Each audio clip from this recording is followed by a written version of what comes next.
Time slipped away, and the wedding day loomed ever closer. After the engagement, Ellie and Theo plunged headfirst into a whirlwind of romance dinners under candlelight, long drives through the city, and an extravagant Valentine's celebration. Meanwhile, Gracie hadn't heard from Brayden since that last measured conversation in his study. She'd buried herself in research instead, finding solace in the quiet hum of her laboratory. After several rounds of negotiation, the two families agreed to host both weddings on the same day, a grand double ceremony designed to dazzle society. The night before the wedding, a pristine white gown and a box of glittering accessories arrived at Gracie's door, all carefully prepared and sent by Brayden's assistant. As promised, Brayden maintained the facade in public, presenting her with all the poise and reverence her title demanded. "Miss Sullivan, Charlie Willis," the assistant said with a respectful nod.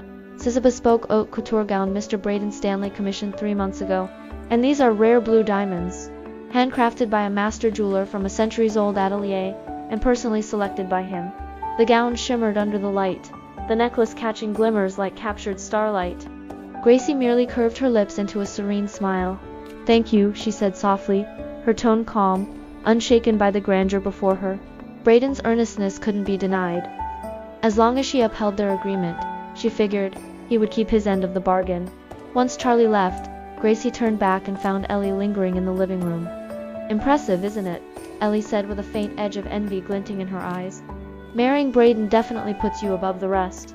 Recalling all that Ellie had done in her previous life, Gracie saw no point in engaging with someone so small-minded. Her voice remained calm and cool. "You and Theo seem to get along well.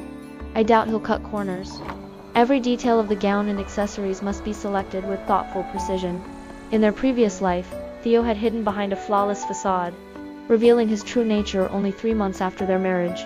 Before that wedding, the gown and jewelry he'd arranged for her, while modest compared to what Brayden had given her in this life, were still of respectable quality. Even so, Gracie's calm remark cut deep into Ellie's pride. Theo had reasoned that since both weddings were to be held on the same day, and Brayden was the family heir, it wouldn't be proper for theirs to appear more extravagant. Though Ellie's gown and accessories were elegant enough, beside Gracie's dazzling ensemble, they seemed dull and inferior. "Feeling proud of yourself, are you?" Ellie curled her lips into a spiteful smile, her eyes gleaming darkly. "Don't get too cozy." In their previous life she had destroyed Brayden, leaving him scarred and crippled. Now she convinced herself that with Theo's love, she could lift him to the position of heir. Gracie gave only a mild nod, unwilling to waste another word, and brushed past Ellie with quiet grace. At 4 in the morning, the makeup team showed up. Gracie and Ellie were assigned to separate rooms to get ready.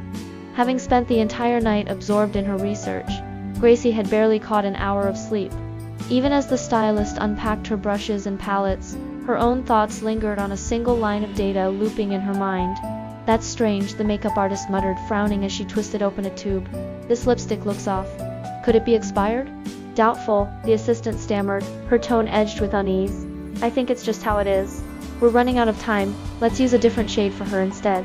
The makeup artist, unconcerned, reached for another tube and leaned closer to Gracie's lips. "Hold on," Gracie interjected, lifting a hand to stop her. "Let me take a look at that lipstick first." Her gaze shifted toward the assistant, and for a split second, she caught the flicker of panic flashing across her face.